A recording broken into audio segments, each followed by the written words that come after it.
aujourd'hui, donc je vais lire La Princesse de Clèves, qui est souvent lue peut-être en seconde, et donc c'est écrit par Madame de Lafayette, pardon. Donc c'est une personne qui existait donc, enfin, qui vivait au XVIIe siècle. Et voilà, donc je vais vous raconter un tout petit peu, au moins le sujet de l'histoire. Donc les principaux personnages déjà, c'est Mademoiselle de Chartres, qui est devenue la princesse de Clèves, donc jeune fille d'une quinzaine d'années. Madame de Chartres, sa mère. Il y a le prince de Clèves aussi, qui est un jeune homme d'une quinzaine d'années. Il y a le duc de Nemours, un homme d'une trentaine d'années. Et le sujet, en fait, c'est la toute jeune Mademoiselle de Chartres épouse le prince de Clèves, qui l'aime, mais qu'elle n'aime pas. Le lendemain, elle découvre l'amour en la personne du duc de Nemours, qui l'aime en retour. Donc, voulant rester fidèle à son époux, elle lui avoue sa passion et tente de s'éloigner de la cour. Enfin voilà, donc c'est toute cette époque qui est un peu décrite par Madame de Lafayette, qui avait ses entrées à la cour, on va dire. Donc elle connaît bien elle connaissait bien cet environnement-là.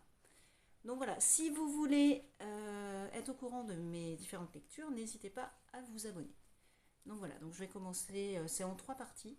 Donc je vais faire à peu près, je vais faire la première partie, mais il n'y a pas de chapitre exactement, donc je vais faire environ 20 minutes à peu près. Voilà, donc première partie de La Princesse de Clèves.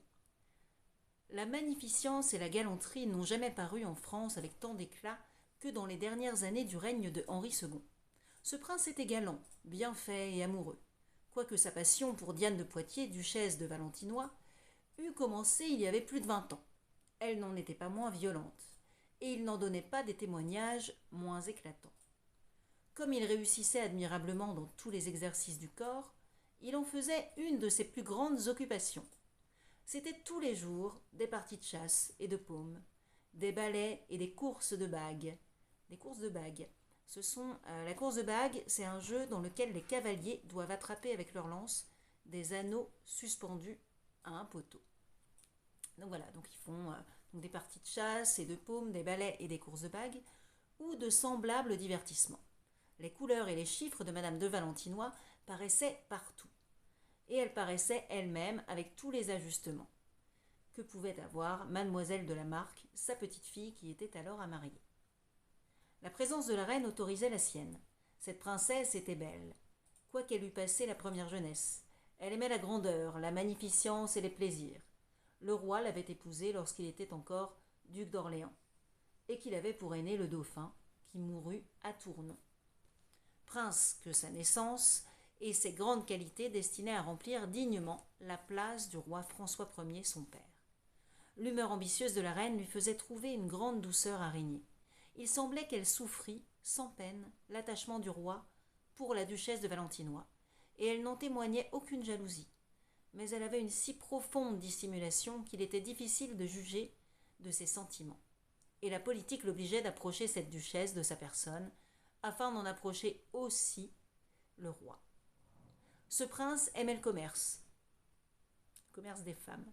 Donc ce prince aimait le commerce des femmes, même de celles dont il n'était pas amoureux. Il demeurait tous les jours chez la reine à l'heure du cercle. L'heure du cercle, c'était la réunion quotidienne des proches de la reine autour d'elle. Donc il demeurait tous les jours chez la reine à l'heure du cercle, où tout ce qu'il y avait de plus beau et de mieux fait, de l'un et de l'autre sexe, ne manquait pas de se trouver. Jamais cour n'a eu tant de belles personnes et d'hommes admirablement bien faits, et il semblait que la nature eût pris plaisir à placer ce qu'elle donne de plus beau dans les plus grandes princesses et dans les plus grands princes. Madame Élisabeth de France, qui fut depuis reine d'Espagne, commençait à faire paraître un esprit surprenant, et cette incomparable beauté qui lui a été si funeste, et cette incroyable beauté qui lui a été si funeste. Marie Stuart, reine d'Écosse, qui venait d'épouser Monsieur le Dauphin, et qu'on appelait la reine dauphine, était une personne parfaite pour l'esprit et pour le corps. Elle avait été élevée à la cour de France. Elle en avait appris toute la politesse, et elle était née avec tant de disposition pour toutes les belles choses que malgré sa grande jeunesse, elle les aimait et s'y connaissait mieux que personne. La reine, sa belle-mère, et madame, sœur du roi, aimaient aussi les vers, la comédie et la musique. Le goût que le roi François Ier avait eu pour la poésie et pour les lettres régnait encore en France, et le roi son fils aimant les exercices du corps, tous les plaisirs étaient à la cour. Mais ce qui rendait cette cour belle et majestueuse était le nombre infini de princes et de grands seigneurs, d'un mérite extraordinaire. Ceux que je vais nommer étaient, en des manières différentes, l'ornement et l'admiration de leur siècle. Le roi de Navarre, donc ça c'est Antoine de Bourbon, père d'Henri IV. Donc le roi de Navarre attirait le respect de tout le monde par la grandeur de son rang et par celle qui paraissait en sa personne. Il excellait dans la guerre et le duc de Guise, donc c'est François Ier de Guise, grand homme de guerre catholique qui mourut assassiné par un protestant. Et donc le duc de Guise lui donnait une émulation qui l'avait porté plusieurs fois à quitter sa place de général pour aller combattre auprès de lui comme un simple soldat, dans les lieux les plus périlleux. Il est vrai aussi que ce duc avait donné des marques d'une valeur si admirable et avait eu de si heureux succès qu'il n'y avait point de grand capitaine qui ne dût le regarder avec envie. Sa valeur était soutenue de toutes les autres grandes qualités.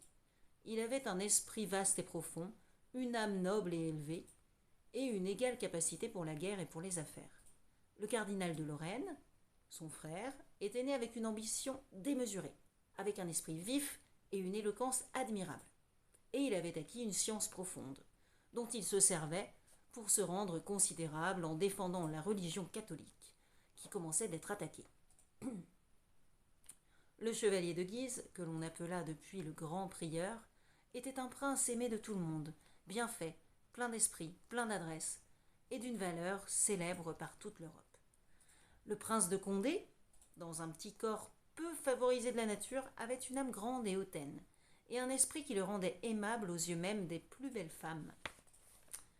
Ensuite, vous aviez le duc de Nevers, dont la vie était glorieuse par la guerre et par les grands emplois qu'il avait eus, quoique dans un âge un peu avancé, faisait les délices de la cour. Il avait 3 fils, parfaitement bien faits. Le second, qu'on appelait le prince de Clèves, était digne de soutenir la gloire de son nom. Il était brave et magnifique, et il avait une prudence qui ne se trouve guère avec la jeunesse. Le vidame de Chartres, descendu de cette ancienne maison de Vendôme, dont les princes du sang n'ont point dédaigné de porter le nom, était également distingué dans la guerre et dans la galanterie. Il était beau, de bonne mine, vaillant, hardi, libéral. Toutes ces bonnes qualités étaient vives et éclatantes. Enfin, il était le seul digne d'être comparé au duc de Nemours, si quelqu'un lui eût pu être comparable. Mais ce prince était un chef-d'œuvre de la nature. Ce qu'il avait de moins admirable, c'était d'être l'homme du monde le mieux fait et le plus beau. Ce qui le mettait au-dessus des autres était une valeur incomparable et un agrément dans son esprit, dans son visage et dans ses actions que l'on n'a jamais vu qu'à lui seul. Il avait un enjouement qui plaisait également aux hommes et aux femmes, une adresse extraordinaire dans tous ses exercices, une manière de s'habiller qui était toujours suivie de tout le monde, sans pouvoir être imitée, et enfin un air dans toute sa personne qui faisait qu'on ne pouvait regarder que lui dans tous les lieux où il paraissait. Il n'y avait aucune dame dans la cour dont la gloire n'eût été flattée de le voir attaché à elle. Peu de celles à qui il s'était attaché se pouvaient vanter de lui avoir résisté, et même plusieurs à qui il n'avait point témoigné de passion n'avaient pas laissé d'en avoir pour lui. Il avait tant de douceur et tant de disposition à la galanterie qu'il ne pouvait refuser quelque soin à celle qui tâchait de lui plaire. Ainsi, il avait plusieurs maîtresses. Mais il était difficile de deviner celle qu'il aimait véritablement. Il allait souvent chez la reine Dauphine. La beauté de cette princesse, sa douceur, le soin qu'elle avait de plaire à tout le monde et l'estime particulière qu'elle témoignait à ce prince avaient souvent donné lieu de croire qu'il levait les yeux jusqu'à elle. Messieurs de Guise, dont elle était nièce, avaient beaucoup augmenté leur crédit et leur considération par son mariage. Leur ambition les faisait aspirer à s'égaler au prince du sang et à partager le pouvoir du connétable de Montmorency. Le roi se reposait sur lui de la plus grande partie du gouvernement des affaires et traitait le duc de Guise et le maréchal de Saint-André comme ses favoris. Mais ceux que la faveur ou les affaires approchaient de sa personne ne s'y pouvaient maintenir qu'en se soumettant à la duchesse de Valentinois. Et quoiqu'elle n'eût plus de jeunesse ni de beauté, elle le gouvernait avec un empire si absolu que l'on peut dire qu'elle était la maîtresse de sa personne et de l'État. Le roi avait toujours aimé le connétable, et sitôt qu'il avait commencé à régner, il l'avait rappelé de l'exil où le roi François Ier l'avait envoyé. La cour était partagée entre messieurs de Guise et le connétable, qui était soutenu des princes du sang. L'un et l'autre parti avaient toujours songé à gagner la duchesse de Valentinois. Le duc d'Aumale, donc le duc d'Aumale, c'est en fait Claude de Guise, qui épousa la fille de Diane de Poitiers. Lui, il a joué un rôle clé dans la Saint-Barthélemy. Enfin bref. Donc, voilà, je suis perdue. Le duc d'Aumale, frère du duc de Guise, avait épousé une de ses filles. Le connétable aspirait à la même alliance. Il ne se contentait pas d'avoir marié son fils aîné avec Madame Diane, fille du roi, et d'une dame de Piémont qui se fit religieuse aussitôt qu'elle fut accouchée. Ce mariage avait eu beaucoup d'obstacles, par les promesses que M. de Montmorency avait faites à Mademoiselle de Pienne, une des filles d'honneur de la reine, et bien que le roi les eût surmontées avec une patience et une bonté extrêmes, ce connétable ne se trouvait pas encore assez appuyé s'il ne s'assurait de Madame de Valentinois, et s'il ne la séparait de messieurs de Guise, dont la grandeur commençait à donner de l'inquiétude à cette duchesse. Elle avait regardé autant qu'elle avait pu le mariage du dauphin avec la reine d'Écosse. La beauté et l'esprit capable et avancé de cette jeune reine, et l'élévation que ce mariage donnait à messieurs de Guise, lui étaient insupportables. Elle haïssait particulièrement le cardinal de Lorraine. Il lui avait parlé avec aigreur et même avec mépris. Elle voyait qu'il prenait des liaisons avec la reine, de sorte que le connétable la trouva disposée à s'unir avec lui et à entrer dans son alliance par le mariage de mademoiselle de Lamarque, sa petite-fille, avec monsieur d'Anville, son second fils, qui succéda depuis à sa charge sous le règne de Charles IX. Il y a beaucoup d'histoires. Il y a plein de petits quiproquos. Faut vraiment revenir dessus si jamais vous l'étudiez en cours. Parce que là, il y a des tas d'alliances, de non-alliances, de trahisons, de gens qui ne s'aiment pas, etc. Enfin bref. Donc voilà, donc je poursuis. Le connétable ne crut pas trouver d'obstacle dans l'esprit de M. d'Anville pour un mariage, comme il en avait trouvé dans l'esprit de M. de Montmorency. Mais quoique les raisons lui en fussent cachées, les difficultés n'en furent guère moindres. M. d'Anville était éperdument amoureux de la reine dauphine, et quelque peu d'espérance qu'il eût dans cette passion, il ne pouvait se résoudre à prendre un engagement qui partagerait ses soins. Le maréchal de Saint-André était le seul dans la cour qui n'eût point pris de parti. Il était un des favoris, et sa faveur ne tenait qu'à sa personne. C'est un peu plus simple. Le roi l'avait aimé dès le temps qu'il était dauphin, et depuis il l'avait fait maréchal de France. Dans un âge où l'on n'a pas encore accoutumé de prétendre aux moindres dignités. Sa faveur lui donnait un éclat qu'il soutenait par son mérite et par l'agrément de sa personne, par une grande délicatesse pour sa table et pour ses meubles, et par la plus grande magnificence qu'on eût jamais vue en un particulier. La libéralité du roi fournissait à cette dépense. Ce prince allait jusqu'à la prodigalité pour ceux qu'il aimait. Il n'avait pas toutes les grandes qualités, mais il en avait plusieurs, et surtout celle d'aimer la guerre et de l'entendre. Là, dans le sens comprendre. Aussi avait-il eu d'heureux succès, et si on en accepte la bataille de Saint-Quentin, son règne n'avait été qu'une suite de victoires. Il avait gagné en personne la bataille de Renty, le Piémont avait été conquis, les Anglais avaient été chassés de France et l'empereur Charles Quint avait vu finir sa bonne fortune devant la ville de Metz, qu'il avait assiégée, inutilement avec toutes les forces de l'Empire et de l'Espagne. Néanmoins, comme le malheur de Saint-Quentin avait diminué l'espérance de nos conquêtes, et que depuis la fortune avait semblé se partager entre les deux rois, ils se trouvèrent insensiblement disposés à la paix. La duchesse douairière. Alors douairière, c'est veuve qui peut user des biens de son mari défunt. Ah, j'ai un cheveu. Ouais. Donc la duchesse douairière de Lorraine avait commencé à en faire des propositions dans le temps du mariage de monsieur le dauphin. Il y avait toujours eu depuis quelques négociations secrètes. Enfin, Cercamp, dans le pays d'Artois, fut choisi pour le lieu où l'on devait s'assembler. Le cardinal de Lorraine, le connétable de Montmorency et le maréchal de Saint-André s'y trouvèrent pour le roi, le duc d'Albe et le prince d'Orange pour Philippe II, et le duc et la duchesse de Lorraine furent les médiateurs. Les principaux articles étaient le mariage de Madame Élisabeth de France avec Don Carlos, infant d'Espagne, et celui de Madame, sœur du roi, avec Monsieur de Savoie. Le roi demeura cependant sur la frontière, et il y reçut la nouvelle de la mort de Marie, reine d'Angleterre. Il envoya le comte de Randan à Élisabeth pour la complimenter sur son avènement et la couronne. Elle le reçut avec joie. Ses droits étaient si mal établis qu'il lui était avantageux de se voir reconnu par le roi. Ce comte la trouva instruite des intérêts de la cour de France et du mérite de ceux qui la composaient.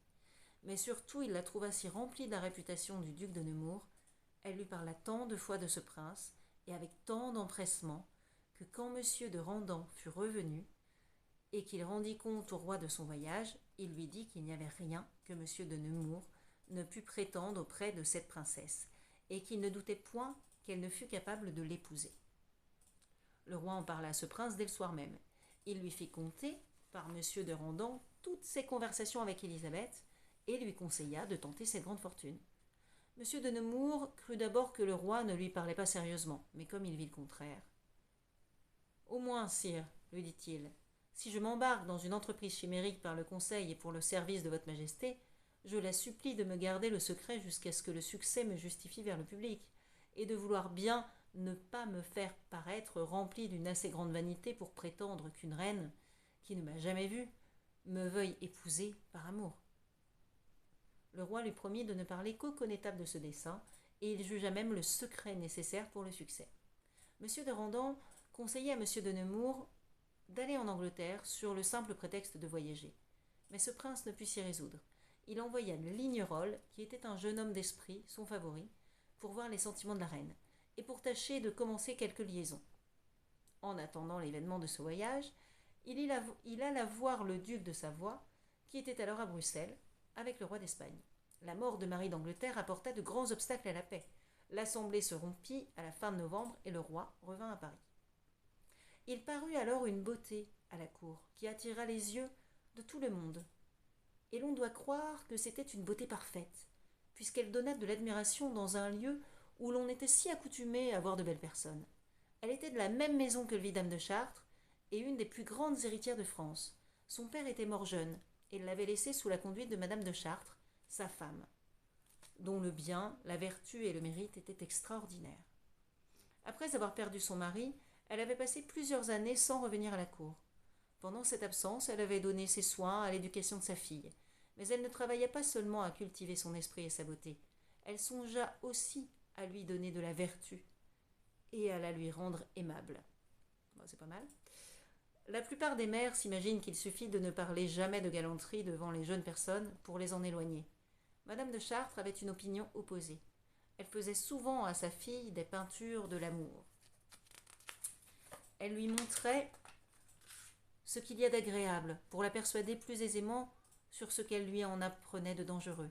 Elle lui contait le peu de sincérité des hommes, leur tromperie et leur infidélité, les malheurs domestiques où plongent les engagements. Et elle lui faisait voir d'un autre côté quelle tranquillité suivait la vie d'une honnête femme, et combien la vertu donnait d'éclat et d'élévation à une personne qui avait de la beauté et de la naissance. Mais elle lui faisait voir aussi combien il était difficile de conserver cette vertu, que par une extrême défiance de soi-même et par un grand soin de s'attacher à ce qui seul peut faire le bonheur d'une femme, qui est d'aimer son mari et d'en être aimée.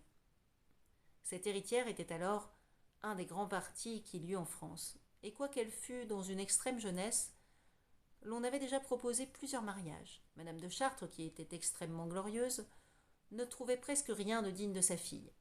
La voyant dans sa 16e année, elle voulut la mener à la cour. Lorsqu'elle arriva, le vidame alla au-devant d'elle. Il fut surpris de la grande beauté de mademoiselle de Chartres, et il en fut surpris avec raison. La blancheur de son teint et ses cheveux blonds lui donnaient un éclat qu'on n'a jamais vu qu'à elle. Tous ses traits étaient réguliers, et son visage et sa personne étaient pleins de grâce et de charme. Le lendemain qu'elle fut arrivée, elle alla pour assortir des pierreries chez un Italien qui en trafiquait par tout le monde. Trafiquer, ça veut dire faisait commerce, c'est pas. Voilà. Cet homme était venu de Florence avec la reine, et s'était tellement enrichi dans son trafic que sa maison paraissait plutôt celle d'un grand seigneur que d'un marchand. Comme elle y était, le prince de Clèves y arriva. Il fut tellement surpris de sa beauté qu'il ne put cacher sa surprise.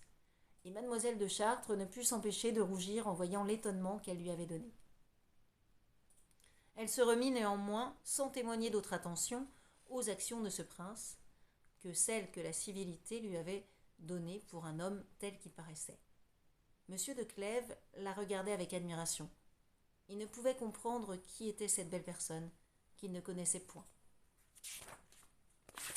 Il voyait bien par son air et par tout ce qui était à sa suite qu'elle devait être d'une grande qualité.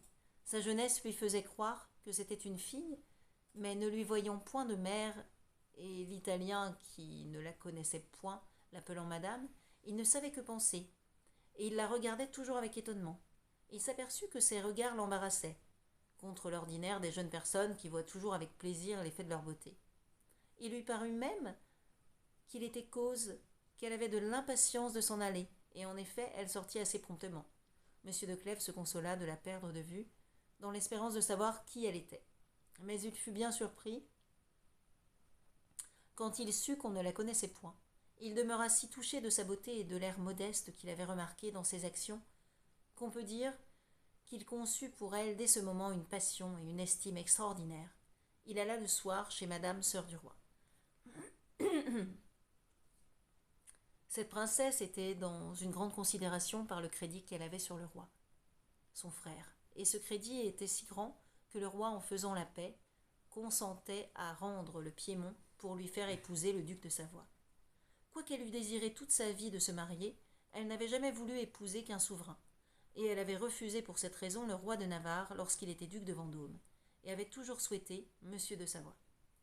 Elle avait conservé de l'inclination pour lui depuis qu'elle l'avait vu à Nice à l'entrevue du roi François Ier et du pape Paul III.